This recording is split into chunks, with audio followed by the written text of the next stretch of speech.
Okay, hey everybody, Teching and Barry back again today, and I felt like I should talk about this. I didn't feel like it was necessary for me to address this, but I felt like, yeah, it's a new season. I should come on and talk about the new season. We all knew this was gonna happen. In fact, I would say most people thought it was a pretty much guaranteed thing, like 100% probability we were gonna get the new season, but it's happening, so why not, right? That's right. Autumn is starting soon. Fall, the new season. I'm so happy too. Fall is my favorite season of the year. It's the spooky season. We got, jack-o'-lanterns and it's Halloween and it starts to get cool outside and you go on like haunted hay rides and everything like that. The pumpkin patch. I'm going to be going to a pumpkin patch pretty soon. It's going to be awesome. I'm going to do a whole 45-minute video at the pumpkin patch. It's going to be wild. Yeah. So, yeah, I think most people knew that fall and autumn, that was going to happen at some point, just because, it's happened, pretty consistently for like the past several million years now. I wonder how dinosaurs celebrated fall. I really do. Anyway, I just wanted to say that to you guys. Get hyped for the new season. This will be Teching 101 signing out. Oh, right, One Piece. Yeah, sorry. Yeah, season 2 of One Piece also. That's been confirmed. Okay, so, yeah, I was pretty confident that was going to happen as well. Maybe not as confident as Autumn happening, but pretty confident, okay? The ratings for the One Piece live action have been way higher than every other live action that I've been privy to over the years, especially in recent years with, like, Cowboy Bebop and all that stuff. It's unfortunate, though. I have to say, it is rather unfortunate that Cowboy Bebop is now one of the standards of, like, a bad live-action adaptation, Because that's, like, the thing that came out. Like, that was the big one right before One Piece, or it was supposed to be the big one. So now, unfortunately, it has to be Cowboy Bebop that everybody has to reference when it's just like, yeah, those bad live-action adaptations like Cowboy Bebop. I mean, there was others before that, but, that's the one that's going to stick in recent memory, right? But One Piece, thankfully, was able to avoid that curse. Some say it has even broken the curse. It's sitting around 8.5 on IMDb right now out of 10. That's right around where I would put it, somewhere around 8 to 8.5. I would not say it's perfect by any stretch of the imagination, and there are things they can improve upon. But overall, like, because even the people that have went through it, and it's just like, all right, let's go through the 8 episodes, and like, yeah, I mean, like I said from the very beginning of all this, like, if you weren't a fan of them changing things around, like if you wanted them to stick directly to the manga and anime material and not deviate in the slightest, yeah, you weren't gonna like this from day one, right?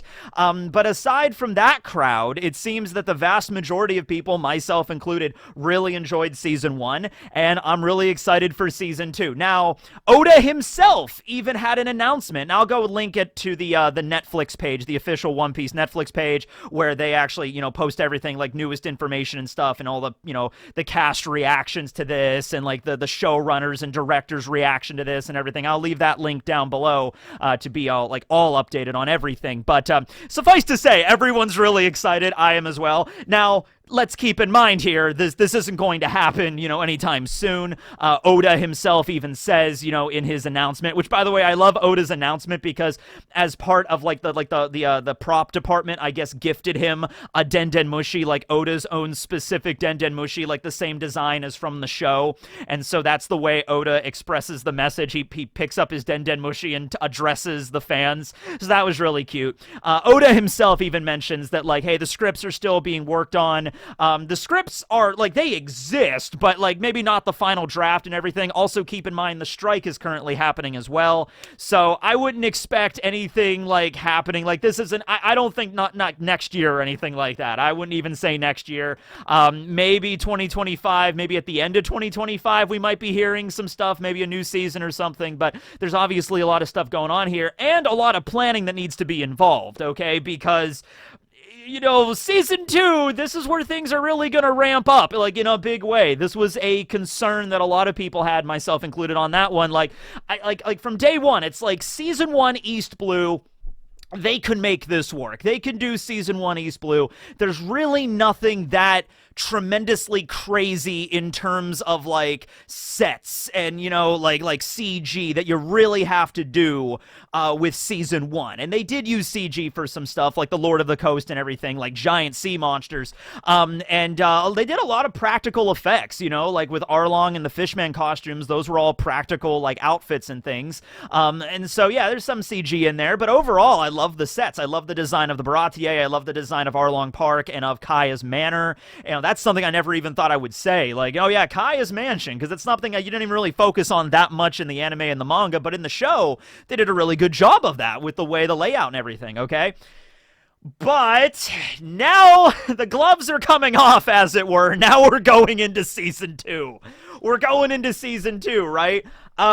If season 1 ends right at the end of Arlong Park. I'm still in the process of doing my episode breakdowns and reviews and discussions and all that. We just did episodes 3 and 4 with the Syrup Village arc, so I'll be doing episodes 5 and 6 with the Baratier coming up this week, and then there's episodes 7 and 8 with Arlong Park. So I'm not going to spoil anything for those episodes, but suffice to say, season 1 ends as Luffy gets his new bounty. So they haven't even reached LogueTown yet.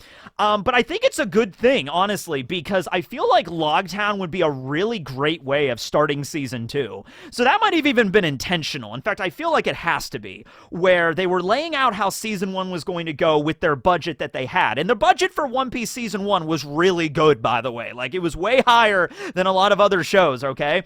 And I feel like if this show continues in perpetuity, like we get season 3, 4, 5, 6, whatever, this may very well become Netflix's most expensive show. Like, you could easily see that with all the stuff happening down the pipeline in the One Piece story, right? So they had this huge budget for season 1, but they're going to need an even bigger budget for season 2. So they might have been planning this like, okay, 8 episodes, because I think the original, I remember, because there were so many different pieces of news that came out about this project. The project was announced in like, I know Oda had been working on it since 2016. That's when the project officially began, but I can't remember if we learned about it in 2016. I think it was a couple of years after that, maybe 2017, 2018, until we actually learned about the project.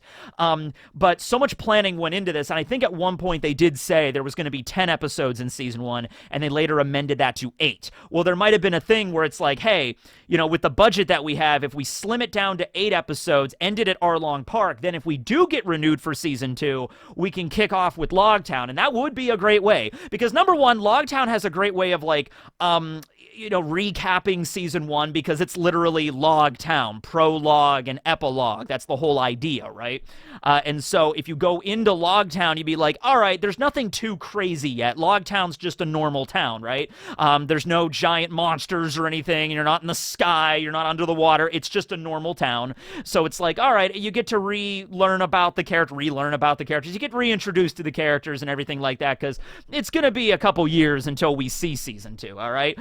I also feel like with LogueTown, what they could really do is have all of the Straw Hats have a little mini story arc, because they kind of do in the manga and the anime. A lot of the stuff in LogueTown actually had to be cut from the manga, because Oda was dead set on the Straw Hats reaching the Grand Line by like chapter 100. So you get to LogueTown in like the early 90s, and it's like, oh, okay, we got to kind of move through a lot of this stuff. So just to give you an example, but the anime really adds a lot of that stuff in that wasn't in the manga. So if you think about it with LogueTown, right, you got Luffy's storyline, which involves him looking for the execution platform and then eventually reaching it, and then the whole thing was Smoker chasing after him. And Smoker, okay, that is a little bit of a spoiler, but Smoker as the ending credits, as like the ending scene in season 1, you see Smoker there. Like after like the post-credit scene is Smoker there smoking a cigar looking at Luffy's wanted poster at his desk in LogueTown. Okay, so Smoker's there. Okay, so that's Luffy's plotline, all right? But then you also have Zoro's plotline in the manga, where he's getting his 2 new swords. If they're going to the Grand Line, he has to get his 3-sword style. So you have the scene with Ippon Matsu in his shop. Okay, that's a whole scene with Zoro also meeting Tashigi. And there you go, Tashigi and her resemblance to Kuina. Okay, so that's a plot line with him. So those are the ones that got kind of saved in the manga. The one with, in the anime, we had Usopp meeting Daddy Masterson, or Daddy the Father, and he's like a former Marine ensign, and now he's like a bounty hunter and stuff, and he knew Yasop, and so Usopp learned a lot about Yasop Yasopp or some stuff from Yasopp from Daddy. And so he's like, I'll be your daddy. Just like, your daddy's gone, I'll be your daddy. It's like, okay. And so they had a little sniping competition, right? And that was actually a really cool scene with Usopp. It's one of my more favorite filler episodes in the anime. And it's really because it's not really a filler. It was something that Oda intended to put in the manga. It actually does show up later in a LogueTown light novel, but I hope that's included. And then there's the whole thing with Sanji and the cooking contest, which I think that was an anime exclusive, but I really love that cooking contest. I really do. The scene with Sanji participating in the cooking contest in LogueTown, and Carmen is there. I even love that stupid song they made for the 4Kids dub. You're just like, raise your spatula proudly, you gotta cook it up, yeah. Turn up the heat, cook it up, yeah. I even love that stupid, like, that was a good scene. I love that. So you can have a scene with Sanji having the cooking contest and then winning the elephant bluefin tuna. And then the only one left really is Nami, which I do actually have a way that maybe you could incorporate, because, you know, season 1 kind of just ended at the end of Arlong Park, so you have, like, some stuff with Nami that could be tied up at the end of Arlong Park that wasn't focused on in the show. You could kind of have that be all tied up in LogueTown. And all right, this is another spoiler for the show. I'm sorry. I know I'm trying not to, but, like, I got to bring this up because I was thinking about this the other day, and I was thinking maybe you could do this, okay? So stop right here if you don't want anything spoiled for episodes 7 and 8 of One Piece live action, okay? All right. So there was a fishman that was very noticeably absent in Arlong's, like, retinue, in his crew, okay? We had Arlong, we had Karubi, and we had Chu. We did not have Hachi. Hachi was missing, okay, which was unfortunate. It was unfortunate Hachi was missing. Him and Django were, like, the two biggest disappointments that they weren't included. However, keep in mind, live action, they're changing things, right? So just like Django could show up again, just like Kuro could show up again, Kuro and Buggy and Alvida might all be working together at not Arlong Park, might be working together at LogueTown. Who knows, right? But I was thinking, you could do a thing where you could have Hachi at LogueTown. It wouldn't even really be that hard to work it in. You could have Hachi show up there at LogueTown. He might be the dude working at the freaking, like, the stall or something like that or something. And you could be a thing where it's like, he could be making his takoyaki or something. And like, yeah, I used to work for Arlong and I was there at Arlong Park, but he was getting kind of intense and really crazy when he was taking over the East. So I bailed. I got out of here and I've been selling takoyaki here at LogueTown. You know what I mean? I'm trying to make my way back to the Grand Line. I'm trying to raise some money to get out of here. And so Nami could meet Hachi. There, you could do a thing where it's like, maybe Nami would recognize him, maybe she wouldn't, or whatever, but it could be a thing to introduce Hachi's character, and then that might just be it. He might be there in one episode, and he's like, oh, I'm trying to raise money to get to the Grand Line, or whatever, and then it's like, oh, okay, and then Nami can have an interaction with him, like, not all fishmen are evil, or whatever, and then, you know, like, way later in the story, he shows up again with Kami and Papagoo and everything like that. It's not impossible they could do something like that to kind of tie up Nami's story, all right? So I'm just saying, all the Straw Hats have very unique little mini story arcs in LogueTown that you could incorporate. Nami's the only one that you really have to add something new for, but it could work, okay? Now, how many episodes is Season 2 going to be? And what's the budget for Season 2 going to be? Because after we leave LogueTown, we get into the Grand Line. We have a giant mountain to climb up. That's going to be cool to see.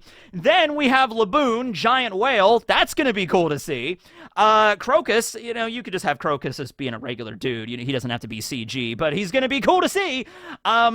Whiskey Peak, for the most part, I feel like is all right. You could do Whiskey Peak without anything really crazy CG. But then after Whiskey Peak, we get to Little Garden, okay? You know, like, yesterday I was talking to Rustage about this, and, like, Rustage was convinced, like, yo, they're just gonna skip over Little Garden, you know? They're not gonna do Little Garden, they're just gonna keep with it. But it was like, well, maybe if they have more episodes, they could do it. But yeah, I understand, man. Little Garden is a big concern. Little Garden and Chopper are the two biggest concerns here, because Little Garden is literally, like, I feel like in order to make Little Garden... Look, I've seen a lot of movies that have dinosaurs in them, okay? I've seen really shitty CG dinosaurs, and I've seen really good, well, like, with Jurassic Park, there's CG there, sure, but there's also, like, practical dinosaur effects as well, and that's what makes Jurassic Park so good, is the level of detail with their effects and everything. So, if you are going to do Little Garden, I would imagine it would be one episode, and one episode only. And a lot of money would have to be dumped into that one episode for the sake of, like, all right, you're going to show off a T-Rex or a Brachiosaur. It better look like a damn good Jurassic Park level T-Rex or Brachiosaur, you know? And it's interesting because even in Little Garden, yeah, it's an island filled with dinosaurs, sure, but the dinosaurs are really not the main focus of the arc. The main focus of the arc is Dory and Broggy's battle, which I feel like would be easier to do because you could just have two really big dudes scaled up with technology to make them look like giants rather than building a whole practical effect, Tyrannosaurus or something like that. Like, it would be maybe a little easier to have the giants and have their shit work, okay? Just because you could have the actors and do some clever, like special effects with that. Would it be easier than building dinosaur effects, right? But yeah, if we do one episode Little Garden, we have a scene. Maybe we can have the scene with the hunting contest because that's kind of integral. We can see Zorro slicing up a T-Rex. We can see Zorro slices up the Triceratops because it also uses three-sword style, and then Sanji beaten like the Allosaur T-Rex or whatever. We could have a scene like that and be like, okay, there are your two or three, maybe the one where Luffy climbs up, maybe like your two or three dinosaurs that look really good, like practical effects, and then in the background, maybe like in the distance, you can have some CG dinosaurs that you really can't tell or whatever. That would be cool. I think they could make it work, but they would really have to like have a higher budget for this. So after Little Garden, though, you get Drum Island. Okay, so Drum Island, and now the big question, Chopper. And in the address that Oda made, addressing the nation, addressing One Piece Nation, Oda did say, he's like, oh, hey, the Straw Hats are probably going to need a really good doctor moving on, and he has a little sketch of Chopper at the end, so obviously, Chopper is going to be arriving. Okay, so there's a couple of angles they could take Chopper. Like, there really is. I think there are some options, and I feel like I don't know this, but I have a feeling maybe it already happened or it's going to happen. At some point, there's going to be this really important board meeting where a bunch of the executives sit down and they discuss Chopper. Like, that's the main focus of the entire meeting. Like, how are we going to handle Chopper? All right, option one. We could go like a Rocket Raccoon way of doing it, like in Guardians of the Galaxy, where Rocket is very much a CG raccoon the entire movie, and he looks good to me. I think he looks fine, okay? I think he looks great. Obviously, Guardians of the Galaxy, way bigger budget. In fact, let me check on that right now. Guardians of the Galaxy 2 had a budget of $200 million. Here's the thing, though. This isn't just a single movie. This is a show. Chopper shows up a lot. He shows up a lot. He's a main character. He's not just like this background character you can have. And just like all the Straw Hats are played by just like regular actors, and then in the distance you see Chopper like, hello, like way so far in the distance you can't tell he's seen, hello guys. Oh, I was like, Chopper, we're fighting against Baroque Works. You need to fight against Miss Merry Christmas. And in the background he's just like, I already beat her off screen. It's cool. It's like, oh, okay, you go, Chopper.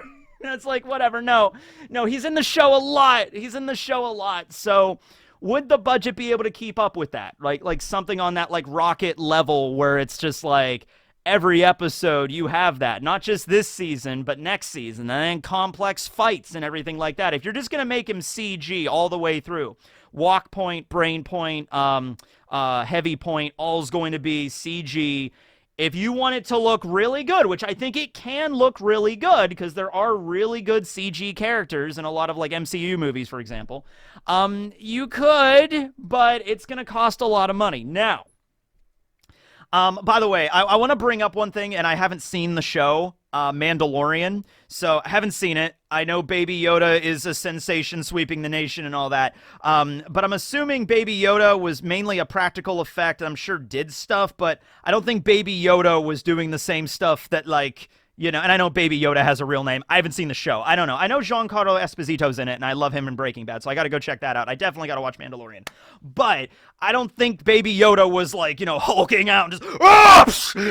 Just like, I don't think he was doing all that, right? So I'm going to throw it out there. What if you could do a thing where, I'm just going to say this, okay? So Chopper, for the most part, is in his brain point. This is the default form that Chopper is in. It's his hybrid form of his zone form, okay?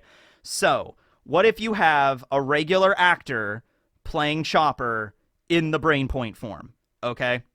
And you give the outfit, because honestly, when you think about it, like, he's half human, half reindeer, And obviously in the manga and in the anime, he's more reindeer. He's like covered in fur. He's got the antlers and everything like that. But you can, there's some artistic license with that. He can be, maybe instead of being 50% reindeer, 50% human, while in his hybrid, he could be a little bit more on the human side of things. The blue nose, sure. The antlers, sure. Like some fur. I'm not sure how it would work, but that's for the costume department. I have faith that the costume department and the makeup department could figure out a way to make a guy look like, or like a kid, like a teenage actor, look like Chopper in his hybrid form. Like, they could make that work, okay? It's possible, all right? And I don't think it would look that bad. Maybe you could have some CG to, like, fill it out or whatever, but I think it would be fine. I really do. Then, when he goes into heavy point, you get another actor. A much bigger, like 6'5", like the Mountain from like Game of Thrones. You get somebody like that, and maybe doing maybe the same tech as like increasing their size, like making them look bigger. That was a complaint in season 1 with Arlong, where Arlong did not seem as physically imposing because Arlong is like 2 meters tall in the manga or whatever, and he's just he's about the same height as his sword in the live action. So they might take that into consideration. It might be like, hey. And it's only going to get worse from here. Not worse, but it's going to get, there's bigger characters as we go throughout the story. Whitebeard is huge, and that's kind of a big part of Whitebeard's character is his physical imposingness, right? I don't know how they're going to do it, but we'll see. I mean, they might just make Whitebeard like a really big, like a tall dude, but like not like any kind of effect given to him. They might not really sure. Really depends on the budget and what they can do with it, right? But you could have some big, strong dude, like 6 foot, 7 foot kind of dude, and then make him look even bigger with special effects, and then that's your heavy point Chopper, okay? And then for walk point, you could probably do, honestly, for walk point, you could have like an actual reindeer.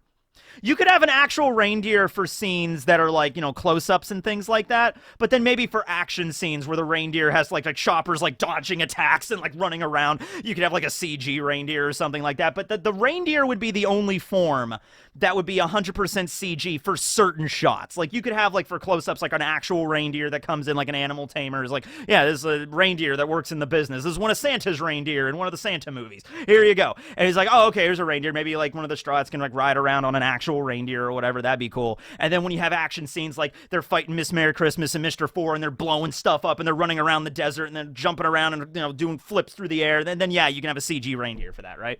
But other than that, I think you could make this work with an actor playing Chopper in his hybrid is like the main actor that plays Chopper, and then a different actor, much bigger dude, maybe scaled up a bit, that plays Chopper in his heavy point. That's really my ways of looking at it there. It's either dumping a lot of money, and by the way, and keep in mind also, even if you go 100% CG, like even Rocket, Rocket, I'm assuming the way they do that is they, have a dude in a suit that like motion capture, and then you layer the CG over it. So even in the case if Chopper is like 100% CG in his hybrid form, or all of his forms, whatever, you would still have an actor, mimicking the expressions that Chopper makes, and then you add the CG over it. I have no idea how that process works, and I have no idea how time-consuming or expensive it is. I'm assuming it's very time-consuming and very expensive. I just don't know how much, all right? But that's the situation there, right? So that's Little Garden, that's Chopper, and then we get to Alabasta. I was talking to Rustage about this even, and he was like, nah, they're not going to end Season 2. If they're doing Season 2, we're going to get all of Alabasta in Season 2. And I'm like, well, they're going to have more episodes for that. That's a tall order there, because if we're doing, like, let's say Episode 1, LogueTown, Episode 2, Little Garden, no, Episode 2, Whiskey Peak, Reverse Mountain, Whiskey Peak, Episode 3, Little Garden, Episode 4, maybe N5, Rustage said, oh, they might do 2 episodes for Drum Island, and then after that, you can have, like, maybe, if you have 10 episodes total, maybe 4 to 5 episodes for Alabasta. Which, and we were even talking about this, and it's like, they made that whole movie. They made movie 8, episode of Alabasta, which was, like, a slimmed-down movie theatrical version of Alabasta. And if you really break Alabasta down, you got the port of Nanohana. When they arrive at Nanohana, they meet Smoker, they meet Ace. There's a lot of filler that's included in the anime when Ace kind of pals around with the Straw Hats journeying through the desert for a little bit. You could cut that out. In the manga, Ace shows up at the port, says hi to Luffy, and then skips out looking for Blackbeard, right? So you could just do that where we meet Ace, and then that's it. And so that's episode 1 could be like the Nanohana stuff, and then episode 2 could then be reaching Yuba, Like, you can kind of speed through them going through the desert. Episode 2 could be Yuba and even them reaching rain dinners. Maybe they get captured at the end of episode 2. They get captured in rain dinners. And then episode 3 is the big escape. They break out of rain dinners. Sanji kicks the giant banana crocodile. They get on Scissors the crab, and they book it all the way to Alabasta. And then if you have 5 episodes to work with, then episode 3 of Alabasta could set up the battle at Alabasta, like who's going to fight who, and then episodes 4 and 5 could be the big climax. Episode 4 and 5s could be like Straw Hats all fighting against Baroque Works, the bomb's about to go off, Luffy's fighting Crocodile in the crypt, the stuff with Robin, the Poneglyph, and then finishing them off, and then everything like post, like after the fight, you know, where they rest, they recuperate, the whole thing with Vivi, Tearful Goodbye, and everything like that, and then that's how it goes. So you could do it. You could fit all of Alabasta in there. So what was that? That was 1 episode LogueTown, 1 episode Reverse Mountain Whiskey Peak, 1 episode Little Garden, 2 episodes Drum Island, so that'd be 4, 5, and then 6, 7, 8, 9, and 10 could be Alabasta. You might even be able to do Alabasta 4. It might be possible. But if they have, like, if they get renewed for more episodes, I'm assuming it would be an even 10 rather than 9. That's a little weird. A little awkward, a 9-episode season. That's a little strange. But if they did do it 10 episodes, I think you could fit it all in there. I think you could make it work, right? But that's that, or, you know, if they want to do, like, all of Season 2 with, like, establishing Alabasta, like, they could have Crocodile showing up earlier, and not like Crocodile shows up at Whiskey Peak or anything, but, like, we get to see what Crocodile's up to at Alabasta earlier. That's what I mean. And then Season 2 ends on a cliffhanger where it's like, next season, Alabasta, like, what? But no, I mean, I think it's possible to fit it in there, but that's even more stuff you got to worry about, right? And then the filming for that, they could film it in a they could go to Egypt and film it in Egypt, maybe. That would actually be really cool, because Alabasta's based off of Egypt. That would be really neat if they could film it there, right? You could see the pyramids in the background, dude. That would be sweet. Well, anyway, that's the video. I still have Yellow Jacket facts. We got to cover that, and then we'll get going. But yeah, let me know what you think about Season 2 down below. We did it! Woo! Yeah! All right, Yellow Jacket facts. Let's go.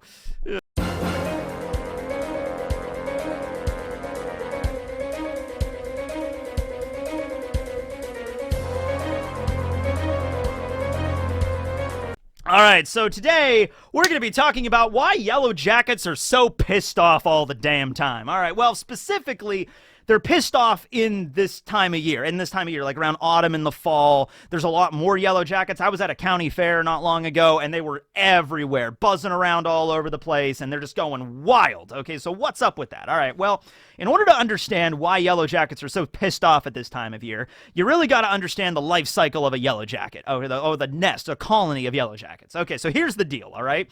So the Yellow Jacket colony begins with a single queen. This queen survived the winter alone. Okay, so she emerges in the spring by herself, and she begins to build a colony, and she kind of gives birth to like a first generation. It's kind of like a chimera ant colony a little bit. Starts with the queen, gives birth to like the first generation, and then they help her build her entire hive. Okay, and so by the time late summer rolls around, there is another generation that are born that will be like males and female Yellow Jackets that will then mate, and then we'll have, you know, more children and everything like that and propagate the colony. Well, right around the time we're getting into the fall is when the colony begins to die off, because you have one new queen that will then go and split off from the colony and will survive the winter, and the life cycle, you know, perpetuates. You know, in the next spring, that queen will emerge solitarily, and she will create a new colony, right? So in the meantime, the old colony kind of dies off, and a lot of the males are they've kind of done their job at this point. They've, you know, oh, okay, well, we've done our job, but the colony's going to die soon, so there's no point in having more kids, you know, but, you know, laying more eggs, because they're going to die anyway. The colony's done for. So a lot of the males will become really aggressive, because the only thing they do at this point is like go around and eat. So they'll go and try to find as much sugar as they can. So that's why they're buzzing all around, like, you know, soda and everything like that. They'll find anything that's sweet or high content of sweet or glucose, and they'll eat it, and then they die. Because, so to put it in another perspective, it's just like, okay, we did our job, so now what do we do? Oh, well, you're going to die in about 2 weeks. As soon as that first cold snap hits, you're all dead. So what do? I don't know. Eat as much as you can, and then die. Wouldn't you be kind of pissed off if that was the dynamic you were given? It's like, yeah, you got a couple of weeks until it gets so cold that you're just gonna die. So okay, it's like, oh, this sucks. All right, I guess we're just gonna just eat as much food as possible. And then they see you and they're like, oh, you want some of this? You don't know, I'm gonna die in a couple weeks. You don't even know. And then they go and sting you. That's the life cycle of a yellow jacket there in perfect way to summarize. All right, thanks for watching, everybody. This will be Tech King signing out. Later.